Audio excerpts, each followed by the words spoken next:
Satani amuca ku rusengero, ukazaza uhagera ari uko ufite gahunda, ukambara ikoti ukahaza ugakubita ikibwirizwa cyasoza ukabuciyeho ukisubirira mu bindi. Ngubwo ubuzima bw'ababwiriza, ngubwo ubuzima bw'abaririmbyi, ngubwo ubuzima bw'abakuru b'itorero mu minsi y'imperuka. Tugera ku rusengero tuje gutanga iki? Service. Ntabwo ari rendezvous yo guhura n'Imana. Iki ni ikimenyetso gikomeye cyo gusubira inyuma. Noneho Satani yabanje kuguca mu bintu byo gukorera mu rwiherero, ageraho noneho yamara kugukubita za nshuti z'isi n'iki, agahita guca noneho mu materaniro. Niko uzajya kubona ubona umuntu yiriwe aryamye ahingutse ku rusengero nka 9:30 yiteye pudera, ari umusore yakoze mu mufuko udukweto yaduhengetse, korari yacu ntirajyaho.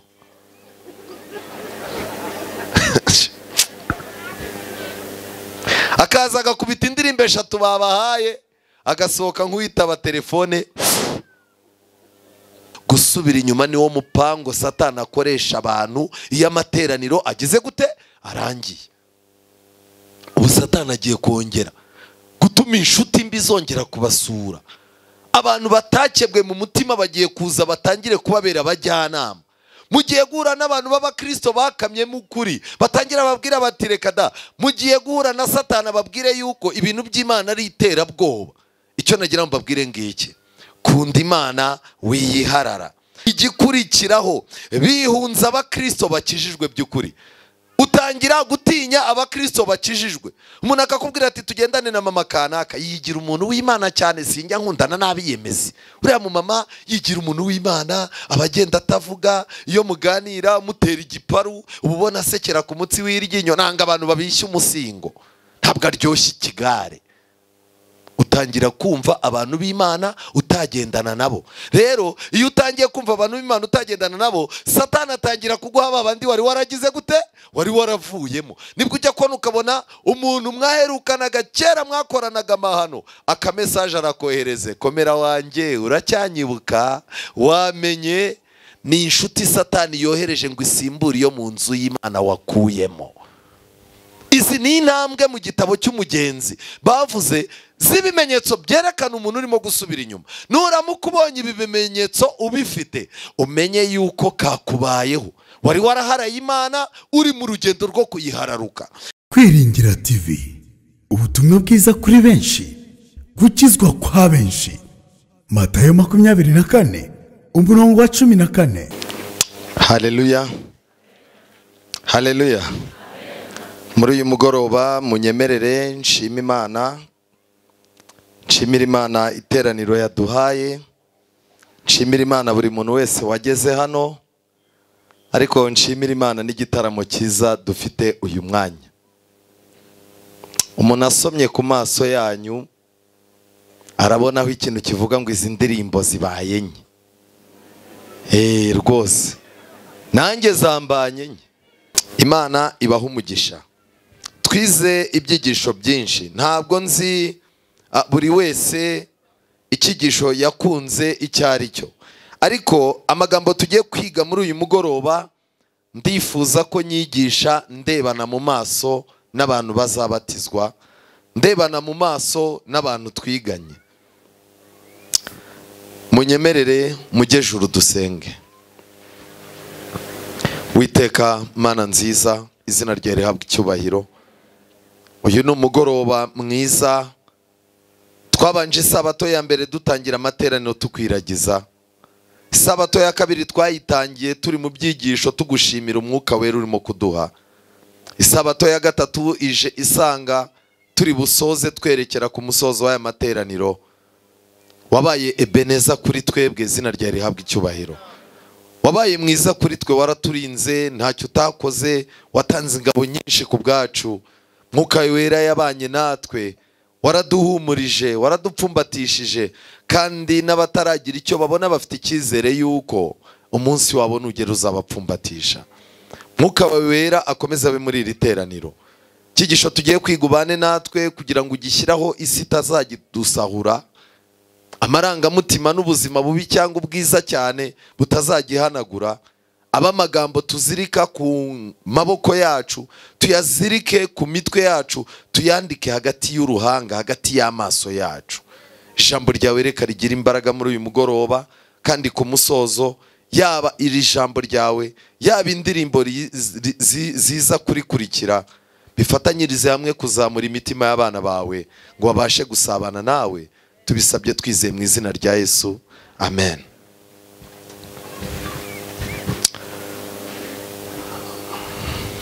Tugiye kwigana icyigisho gifite insanganyamatsiko ivuga ngo ibyago bituruka ku gahararo iyo gashize. Ibyago bigira gute? Bituruka ku gaki iyo kagize gute? Oya banzu bibwire mugenzi wawe numve ko byagiye mu mutwe. Wo mwicaranye najijinganye umusubirishemo. Ibyago bituruka ku gahararo iyo kagize gute? Iyo gashize. Ndashaka kwibariza abantu, agahararo ni iki? Ni ikihe kintu kigaragaza agahararo? Abadamu babiri, abagabo babiri. Uyu munsi ntago nigisha njyenyine. Agahararo ni iki? Abantu muri kugana Yesu mwaje mukamfasha ko tumenyeranye. Agahararo ni iki? Abagabo babiri, abagore babiri. Ahanga mubanguke. Minota nge mwiyimara. Use babuze. Babuze se? Hasubungubu nabo tuziranye koko, naba hano muhaguruke. Use n'abantu tuba tuziranye koko. Yego. Gwino tubwire uko byumva, birahagije. Aha. Naringize ngo harabarimo kuza. Bose bavuze bati batanshishamo ijisho, yizire rata. Imana iguha umugisha. Nta wundi se? Nta mukobwa uraha, bose mwabaye abakecuru. Abantu muzabatizwe ejo hagire amabaza. Yego rata, Imana iguha umugisha. Oh, urakoze cyane. Abangaba ubwo abahungu ni abangaba. Ubari amafaranga cyangwa ikimina kiri bufate mwabyigana. Yego, agahararo ni iki? Umuntu yavuze ngo uyu muntu araharara, biba bivuze iki? Nibihe bimenyetso bikwereka guharara? Cyangwa se agahararo ni keza cyangwa ni kabi? Agahararo ni kabi. Impamvu agahararo ari kabi nuko nyine ubona ibije warangiza ugabiharara mu gihe bya bindi byaje byakomeje, kuko wabanje kubiharara nubikomeze, ahubwo nyine ukabihararukwa. Nuko mbyumva. Murakoze rwose. Baguha amashyi rwose. Aha, ariko nkubaza, ari abahungu ari n'abakobwa abaharara cyane ni bandi? Usiguka dusubije. N'abahungu. Yego rata. Agahararo ni iki? Ni ibihe bimenyetso byerekana ko mubimenye? Gukunda umuntu no guharara ni ibintu bibiri bigize gute? Bitandukanye. Gira icyo tubwiraho. Icyo navuga ku gahararo ni nko kuba twazaga gusenga ahangaha, tuje tugusanga ejo ukaba utaruhari. Bivuze yuko rero ikintu kirekeranye n'agahararo ari uko twazaga tugukurikiye, wagenda usubiye aho wakoreraga, nitwongere kugaruka ahangaha. Amashyi menshi cyane. Buretse gatoya. Abakoroporoteri, hari umukoroporoteri uraha, ejo uzanyaka impano yawe. Uzabyibuke kandi ntuzemere ko ngupfubirizamo. Yego. Murakoze. Uri mukuru duha makuru yose neza. Murakoze. Agahararo uko ndi kubyumva ni ukubona ikintu ukumva uracyifuje utabiteguye. Urugero, ku badamu ushobora kubona umudamu yambaye igitenge, ntabwo uzi uburyo yakibonye, ni cyiza pe, ariko ndakibonye ariko ntabwo nzi uburyo yakibonyemo. Nkumva ndagishaka, ndagiharaye, uwo munsi nkarara ntasinziriye, nkifuza kukigura, rimwe na rimwe nkakigura binyuze mu buryo, mu nzira mbi. Murakoze. Nuko agahararo gafite ubusobanuro butatu.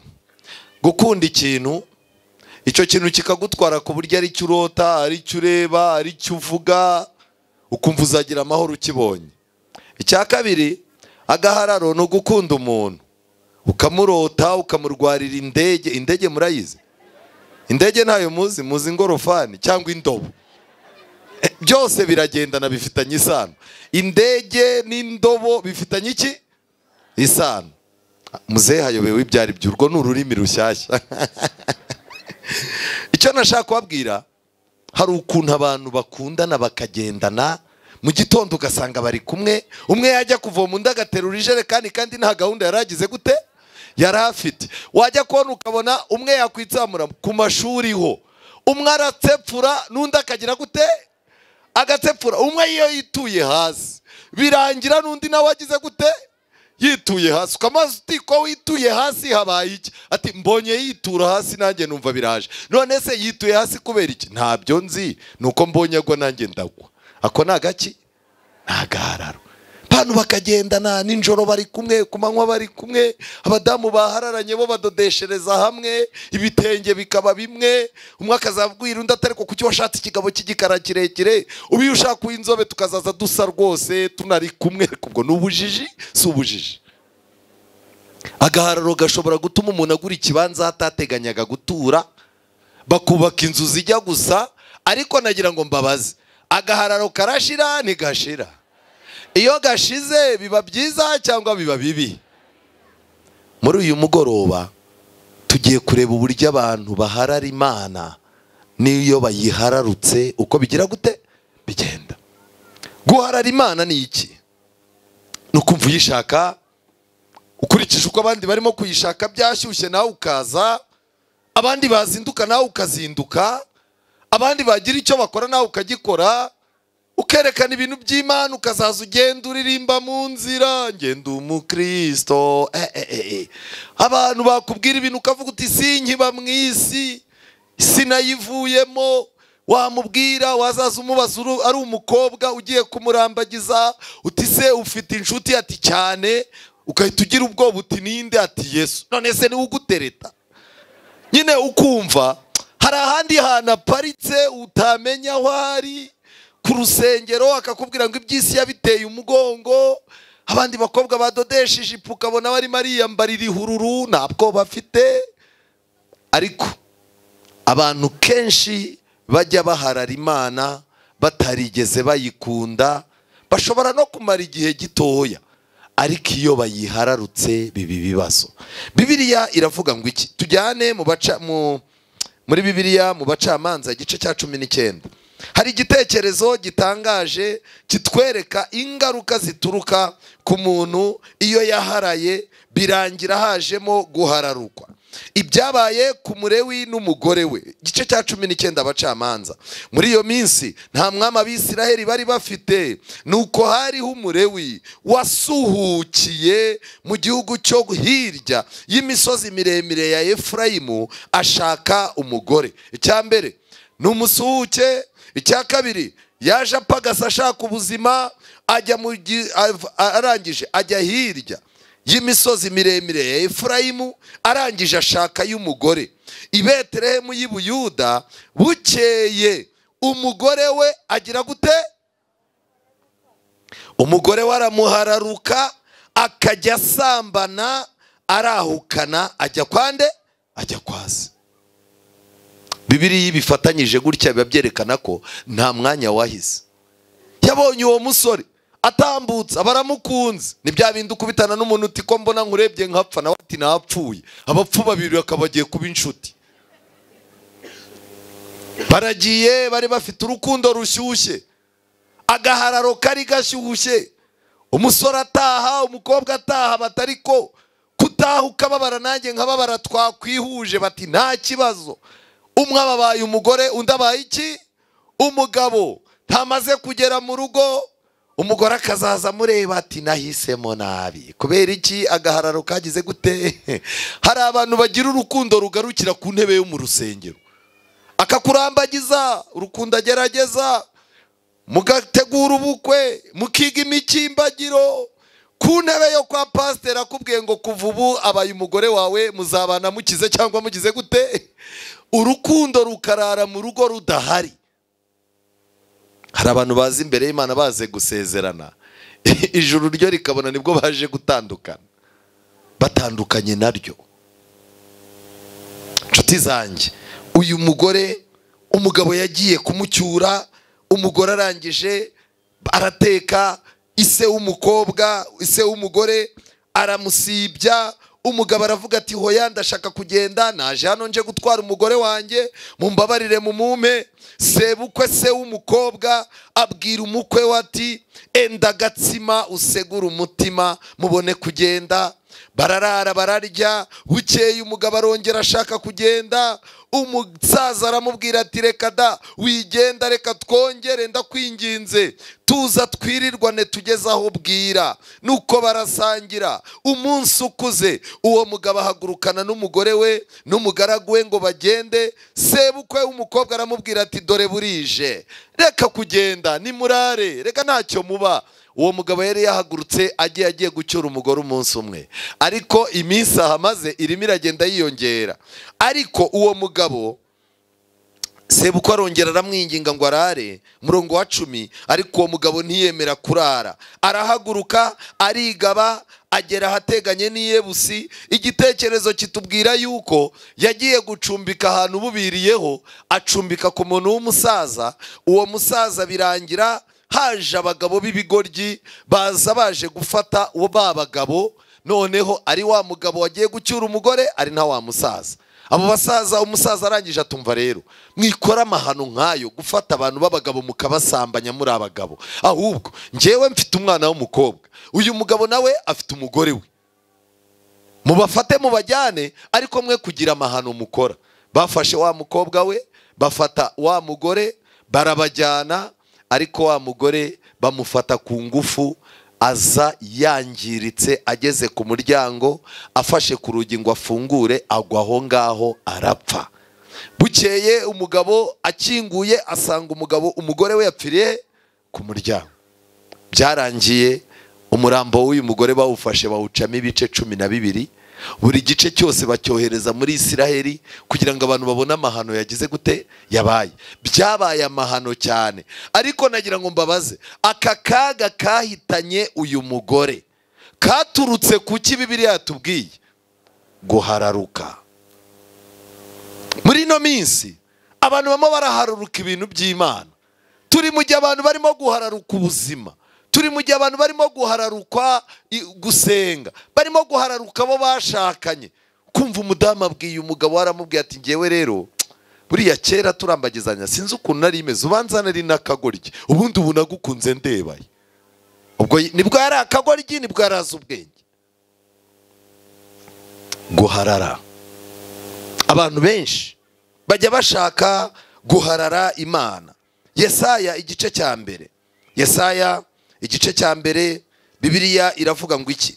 Nkuko icyo gitekerezo mbabwiye habonetsemo akaga, ni nako abantu bakunda Imana batazagira ikibazo, ariko abantu baharara Imana byanga byakunda bazahura n'akaga. Yesaya igice cya mbere umurongo wa 4, Bibiliya iravuga ngo dore wa bwoko bukora ibyaha we, abantu buzuwemo no gukiranirwa, urubyaro rw'inkozi z'ibibi, abana bonona, baretse Uwiteka, basuzuguye uwera wa Isiraheli, baramuhararuka basubira hehe? Inyuma. Iyo uhararutse Imana, intambwe uba ugiye gutera ni intambwe zo gusubira inyuma. Kandi hari abantu bahararuka Imana ari uko babonye akazi, afite iseta nshyashya, afite umusore umutereta mushyashya, afite umubosi mushyashya, afite iseta nshyashya, afite imodoka nshyashya, afite urugo rushyashya. Ntuzahararuke Uwiteka, kuko igikurikira ni ugusubira hehe? Inyuma. Ijambo ry'Imana ryinjiye muri mwe, mwarabwirijwe, mwararirimbiwe, mwagiriwe inama z'ubuzima, mwagiriwe inama z'umuryango, habaye amasengesho, buri muntu wese yagiye agambirira. Hano twabaga twicaye, buri muntu afite imyanzuro yera yafatiye hano ku buryo ijuru ritazayibagirwa. Uzirinde guhararuka Imana, irinde kuyiharara, ahubwo saba Imana iguha urukundo ugomba kuyikunda. Saba Imana iguha urukundo ukunda umurimo wayo. Saba Imana iguhe urukundo ukunda inzu yayo. Ejo si sabato ya nyuma yo gutanga raporo. Umeze ute?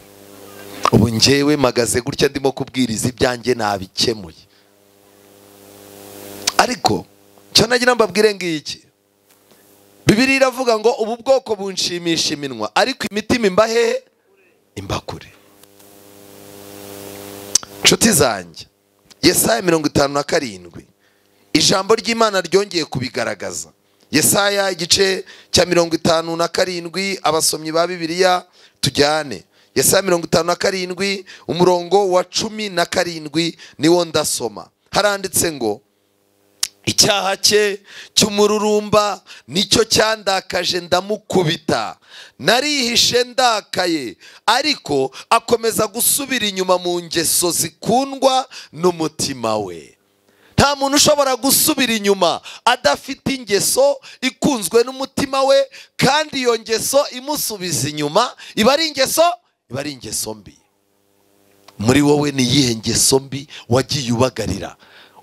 Ufite mpungenge ki? Urateganya iki kujugunya uwo mwanda? Kubera iki? Urugendo rwo gusubira inyuma ni urugendo rugoye, kandi kugira ngo Imana irugukize bisaba yuko ubanza kumenya ikirimo kugusubiza inyuma. Nta gusenga, nta kwiga karindwi, nta mwanya wo gutekereza Imana, nta gusoma Bibiliya, nta nshingano ufite mu nzu y'Imana. Nizo ufite urimo urazisohokamo ni ukubangamira bagenzi bawe. Nta kintu wumva uteganya cyiza ku Mana, ku babyeyi bawe cyangwa se ku bavandimwe. Ndagira ngo nkubaze, uri mu rugendo rwerekeza he?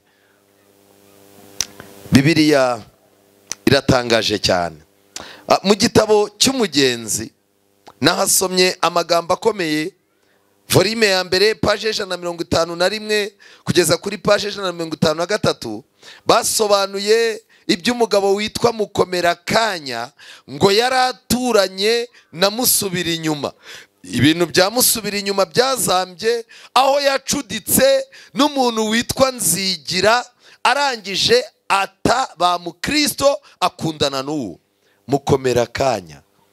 Yari umuntu ufatika. Kimwe mu bintu bikomeye, Musubira nyuma we yahinduye inshuti, yanga kugendana n'inshuti yari ikomeye mu by'Imana yitwa Mukomerakanya, acudika n'undi muntu witwa Nzigira. Kwigira kumva yuko nta wundi muntu ukeneye, nta wundi muntu uzashaka. Rero ikintu gikomeye ni iki? Nuko Musubira nyuma mu itangiro ry'urugendo rwe ngo yatangiye akangutse, ariko nyuma yaho urugendo rwatangiye kwangirika, ndetse ikintu gikomeye ngo yajyaga agenda agasura Byiringiro, yareba ukuntu Byiringiro ashikamye akarira. Hari abantu basubira inyuma mukaganira, akakubwira ati iyo nkureba uririmba nibuka ukuntu nakurushaga kuririmba, nibuka ukuntu nakurushaga kubwiriza, nibuka ukuntu najyaga mboneka ku rusengero, ariko Satani yaranyishe, ubu nicaye mu byaha, Satani yaramveteje. Umuntu akarira ariko nta mwanzuro yagira gute yafata. Nta kintu cyiza cyo gusubira inyuma. Kandi nagira ngo mbabwire, gusubira inyuma niwo mupango Satani akoresha abantu iyo amateraniro agize gute arangiye. Ubu Satani agiye kongera gutuma inshuti mbi zongera kubasura. Abantu batakebwe mu mutima bagiye kuza batangire kubabera abajyanama. Mugiye guhura n'abantu b'abakristo bakamye mu kuri, batangira babwira bati reka da. Mugiye guhura na Satani ababwire yuko ibintu by'Imana ari iterabwoba. Icyo nagira ngo mbabwire ngiki, kunda Imana wiyiharara. Nshuti zanjye, kimwe mu bintu muri icyo gitabo cy'Umugenzi bagaragaje ibimenyetso byerekana umuntu ko arimo gusubira inyuma. Icya mbere, kugabanuka k'ubwoba bwo gutinya Imana, ahubwo hakiyongeraho gutinya abantu. Umuntu utangiye gusubira inyuma, ikintu cyajyaga gituma tugira ubwoba, ikintu cyajyaga gituma uhaguruka ugafata isafari ukajya kure, wajya kugira ikintu ukora ukabona amaso y'Imana arakureba n'amaso y'uwo mwashakanye arakureba. Ako kantu k'ubwoba gatuma uticarana n'abasinzi n'abasambanyi ngo wumve utuje. Icya mbere na mbere Satani akora, arabanza akagukura mu bwoba. N'abantu mwicanye bakubwira batari ko iki kintu cy'igiturage cy'ikirezi kuba ufite ibintu by'ubwoba wowe biti. Kubera iki? Bibiliya iravuga ngo kwizera niko kwatumye Nowa atinya iki? Atinya Imana. Bivuze ngo iki rero? Niki kizakubwira ko kwizera kurimo kwinjira muri wowe? Utangira gutinya Imana, ugatinya ibintu byayo, ugatinya abantu bayo, ugatinya ijambo ryayo. muri wowe habonekamo ikintu cyo gutinya Imana gituruka kuyubaha. Intambwe ya kabiri y'umuntu usubira inyuma, atangira kwiyobagiza uko ashobora iby'Imana. Tangira kuzaza yiyobagiza uko yashoboraga iby'Imana, kureka buhoro buhoro gukora ibigukwiye mu rwihisho nko gusenga no gusoma igitabo cy'Imana. Aratangira gusoma mu rwiherero ijambo ry'Imana no gusenga akabireka, ariko Satani akamubwira ati gusengera mu rugo bireke, gusengera mu mutima bireke, ariko ujya ujya ku rusengero batazagira ngo waraguye. Nibwo uzajya kubona ubona umuntu ateruye Bibiliya, narangiza najya gushakamo paje mu byahishuwe asange bamenyemo isosi y'ubunyobwa, indi paje abana barayiciye barayijyanye. Ahita avuga ngo siko Bibiliya yanjye itacyuzuye. Umuntu Bibiliya iburamo n'urupapuro ntagire gute ntabimenye. Satani aguciye kugukora ibintu wagombaga gukoraho abantu batakureba, ari byo gusenga no gusoma ibyanditswe. Noneho igikurikiraho, bihunza abakristo bakijijwe by'ukuri. Utangira gutinya abakristo bakijijwe. Umuntu akakubwira ati tugendane na mama kanaka, yigira umuntu w'Imana cyane, sinjya nkundana n'abiyemezi. Uriya mu mama yigira umuntu w'Imana, abagenda atavuga, iyo muganira mutera igiparu ubona asekera ku mutsi w'iryinyo, nanga abantu babishya umusingo, ntabwo aryoshye ikigare. Utangira kumva abantu b'Imana utagendana nabo. Rero iyo utangiye kumva abantu b'Imana utagendana nabo, Satani atangira kuguha babandi wari waragize gute, wari waravuyemo. Nibwo ujya kubona ukabona umuntu mwaherukanaga kera mwakoranaga amahano, akamesaje arakohereze, komera wanjye uracyanyibuka, wamenye ni inshuti Satani yohereje ngo isimbure iyo mu nzu y'Imana wakuyemo. Izi ni intambwe mu gitabo cy'umugenzi bavuze z'ibimenyetso byerekana umuntu urimo gusubira inyuma. Nuramuka ubonye ibi bimenyetso ubifite, umenye yuko kakubayeho, wari waraharaye Imana, uri mu rugendo rwo kuyihararuka. Nshuti zanjye, iyo Satani amaze gukora icyo, noneho atera umuntu gucogora, ntakore ibyo yakoreraga mu ruhame. Kumva ijambo ry'Imana, gufatanya n'abandi gusoma, kuganira iby'Imana, na bya bindi yakoreraga imbere y'abantu, akagira gute, akabifunga. Ukamubaza uti se kutaje gusenga? Ariko se buriya reka nkubwire, narasenze, uwasenze yasenze kera. Usengo maze n'ubundi ndahaza nkasinzira. Ejo bundi bwo bazanye umubwiriza nyoberwa ubwoko bwe. Umva yarabwirije nkazaza nshaka ikintu nkuramo nkakibura. Ubu rero nzaza ndyama njye kuri YouTube. Yarangiye ntiyarangiye. Satani amuca ku rusengero, ukazaza uhagera ari uko ufite gahunda, ukambara ikoti ukahaza ugakubita ikibwirizwa cyasoza ukabuciyeho ukisubirira mu bindi. Ngubwo ubuzima bw'ababwiriza, ngubwo ubuzima bw'abaririmbyi, ngubwo ubuzima bw'abakuru b'itorero bo mu minsi y'imperuka. Tugera ku rusengero tuje gutanga iki? Serivisi. Ntabwo ari randevu yo guhura n'Imana. Iki ni ikimenyetso gikomeye cyo gusubira inyuma.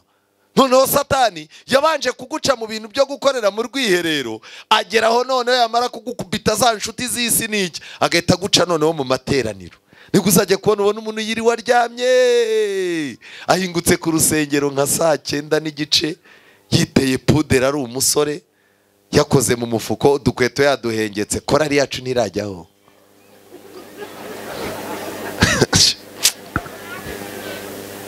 Akaza agakubita indirimbo 3 babahaye, agasohoka nk'uwitaba telefone. Ikintu gikomeye, indi ntambwe ikomeye ya 5, Satani atera umuntu urimo gusubira inyuma guhiga amafuti kuri bamwe bubaha Imana, kugira ngo ashake inenge yabona yamubera urwitwazo mu ntege nke ze. Aratangira akazaza abaza, ariko mwe mubana na kanaka buriya yumvikana n'umugore, yumvikana n'umugore, ariko ejo bundi bapfuye amafaranga, bari bafatanye mu mashati. Awa ntibakatubeshye ngo ni abantu b'Imana.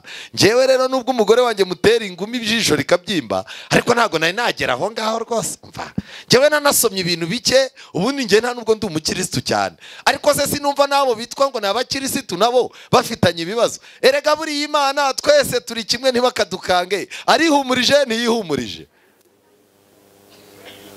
Ukamusanga ahantu yatse inzoga, ariko ntabwo ari we nabonye ku rusengero twari turi kumwe. Iyi nzoga uri umuntu w'umukirisitu, Bibiliya ivuga ngo vino ni umukobanyi, inzoga zirakobaganisha kandi ushukwa nabyo ntagira iki, ntagira ubwenge. Ibi bintu urimo ni ibiki?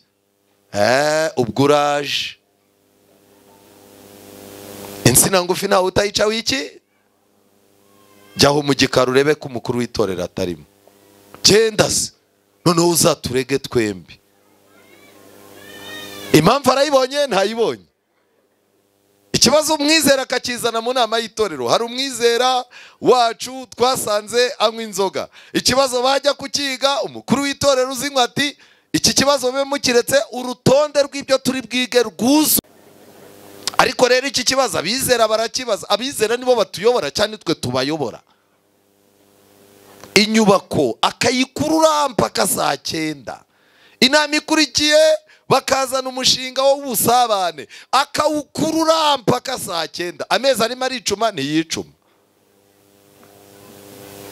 Nshuti zanjye, Satani yamaze kuguteza iyo ntambwe, ajya ku ntambwe ya 6, kubana no kwishimira abakunda iby'isi, inzoga n'ubusambanyi. Noneho utangira kubana n'abo bantu, umutima ubakunze, arizo nshuti zawe, niho uzagenda ujye muri bya birora abagore bakora barimo gushaka amafaranga bagiye gukora ubukwe, babyita ngo iki? Yego, bride shower. Ariko numvishe n'abahungu basigaye babikora. Hari umuhungu usigaye uherutse kubikora, mwarabibonye mu binyamakuru. Nawe ahamagara abagabo baraza, niba baramwambitse ibiki ntabyo nzi, ariko imperuka rwose. N'abasaza mujye mubikora tubashyingire. Ariko isi we, ujya kubona ukabona umuntu muri bride shower, abamama yararitse, baconze ingoyi, bacometse inzara, n'abarakare, ku buryo ureba muri busenge ukagira gute, ukamubura.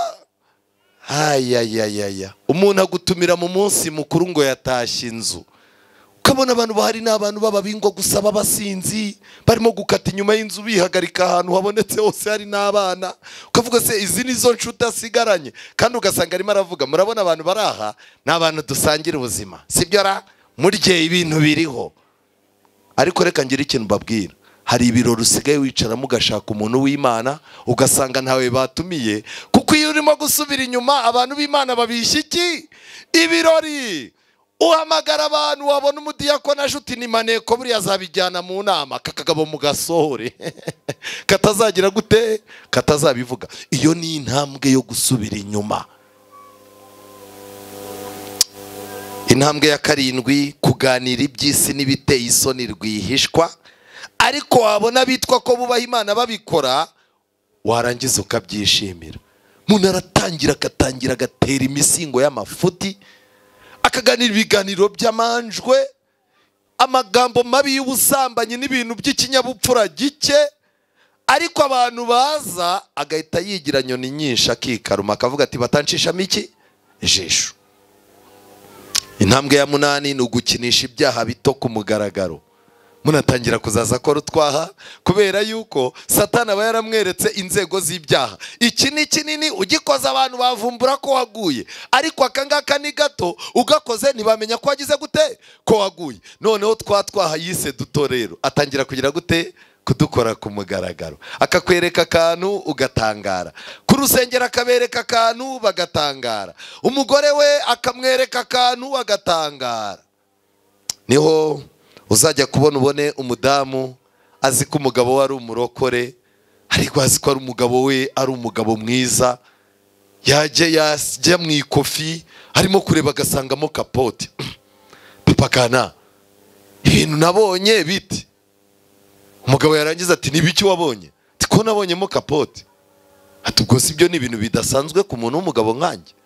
Urumva ngewe ari ikintu kidasanzwe? Ubwo ni inkuru leta dushishikariza ahubwo kudutwara abagabo bose, ahubwo abatadutwara ni injiji. Umudamu atiye yarangiza ati se ubundi wowe ko naguca inyuma? Ntago naguca inyuma, wese kuri umuntu wanjye akanyinenza agakoresha, ariko nta kibazo rwose. Arakweruriye ntakweruriye. Ejo bundi wazajya kumva umwenda yahobewe n'umuntu wanyweye kanyanga banywanye, kumva umufuka umwe w'ikoti uranuka inzoga, ubundi ntunuka inzoga. Papa kanaka bimeze gute? Yarangiza atari kubona ngewe nguruka mu kirere ku buryo ntahura n'abantu ngo bampobere. Uwazaza yambika abagabo amakositimu y'umweru, intoki n'iminwa y'abagore basize iminwa, mwazaza muyibona ku makoti. Ratugira amahirwe ko twambara imyenda y'imikara. Uwafata drone yandikira abagabo, polisi kadukorera drone, izi ngizi zirimo gufata abashoferi batwara nabi, bakayikora. Umugore akazaza yikodesha ati nyikodesheje ukwezi, igiherekeza umugabo wanjye, umutware wanjye ndamukunda, igimuherekeza imenye umutekano we, nahura n'ikibazo drone yohereze message. Ayo mafoto n'abagore bangahe mwayareba? Hari abantu bazaza bayareba bari kunywa ibinini by'umutima. Ariko iyo twicaye ku rusengero tuba turi abagabo bagize gute? N'ubu mubakebuke muri ukuntu abagabo bicaye hano ari abantu beza. Urabona yaguhemukira? Ntabwo yahemuka rwose. Tangira kuzaza ukora ibyaha wise bitoya. Kandi inyandiko y'ijambo ry'Imana iravuga ngo icyaha twibwira ko ari gitoya kizafunga amarembo y'ijuru, imigisha y'Imana ntizakugeraho. Nshuti zanjye, intambwe ya 9, Satani agutera kwiyerekana ukuri, ukerura. Noneho wamara kwerura, ubuzima wari wahisemo akaba ari bwo ubamo. Kuva icyo gihe rero umuntu atangira kwinjira mu makuba. Noneho ni handi uzabona umuntu yagiye mu kabari bamudihiremo, n'abansinzi bavuge batari ko nk'izi ngumi baba gukubita warahoze uri umurokore, ubu urinjije yahe? Ngewe ndamutse ndi umurokore nkagira amahirwe nkabawe, sinazagaruka muri aka kabari nge nabuze imbaraga. Noneho abapagani batangira kugucyurira, umuntu akajya kukudodera umwenda ukamubwira uti uzamure nerekana ibibero, yarangiza akakubwira ati umuntu wakuroze ntago yakarabye. Ibi ni ibibero byo kwereka abantu ku muhanda. Wavuze ukamanura cyangwa ukambara ipantaro, umuntu ugiye kukudodera yarangiza ngo ariko rero ngo gusubira inyuma birabiha pe, kuko ko umuntu nkawe nahangaha ugeze ukora n'icyaha n'umuntu yarangiza akagucyurira. Satani barimo kukwereka kuri ku ntambwe ya kangahe? Ntambwe ya 9. Dawidi muri Zaburi ya 80, Zaburi ya 80, Dawidi yavuze amagambo akomeye, n'amagambo yantangaje cyane. Zaburi ya 80 umurongo wa 19. Zaburi 80 19 haranditse ngo nuko rero natwe ntituzasubira inyuma ngo tuguhararuke. Amen. Tuzure natwe turambaza izina ryawe. Iyi Zaburi muyisurinyeho, natwe ntabwo tuzasubira inyuma ngo tugire gute? Tuguhararuke. Imana yo mu ijuru yiteguye gufasha abantu. Imana yo mu ijuru irashaka gufasha umutima nama wa buri muntu wese uraha. Mu ijuru hari Imana ishaka yuko abantu bakora urugendo rukomeza rugiye mbere. Niyo mpamvu twibagirwa ibiri inyuma tugasingira ibigize gute? Ibiri imbere. Uyu munsi rero itoze gukunda Imana, itoze gukunda inzu yayo, itoze gukunda abantu bayo, itoze gukunda umurimo wayo. Wirinde guharara, kuko agahararo ibigakurikira ni bibi. Nshuti zanjye, mu ijuru hari Imana yiteguye kuzazigusindagiza. Bibiliya iravuga ngo naho umukiranutsi wanjye yagwa ntazagira gute? Ntazarambarara. Rero nta amasezerano yo kutagwa dufite, ariko nanone dufite amasezerano yo kugira gute? Yo kubyuka. Igihe cyose uzaba uri mu ntege nkeya uzavuge ngo Mana, urabizi ko natangiye urugendo, nagukundishije umutima wanjye wose, nagushakishije umutima wanjye wose, uzandinde kuyoba, kandi ningira intege nkeya uzamfashe. Nanjye nsezeranye ko ntazasubira inyuma, kandi sinzaguhararuka. Kandi Mwami Uwiteka, tuzure tube bazima, nituba bazima tuzambaza izina ryawe. Imana yo mu ijuru, muri mwebwe abari bafite intege nkeya, Imana ibafate mu kiganza. Ese hano hari umuntu urimo kwiyumvamo yuko Satani arimo kumukoresha urugendo rwo kumusubiza mu bupagani? igihe Mose yaganiraga na Farawo, Farawo yabwiye Mose aramubwira ati rero murashaka kujya he? Turashaka kujya mu butayu gusenga Imana yacu, rekura ubwoko bwayo bugende. Farawo arangije abwira Mose ngo ndabemereye mugende, ariko ntimuzajye kure. Ragira ngo mbabwire ngo kubera iki Imana yacisha Abisirayeli inzira zitandukanye, kwari ukugira ngo gusubira inyuma bizabagore.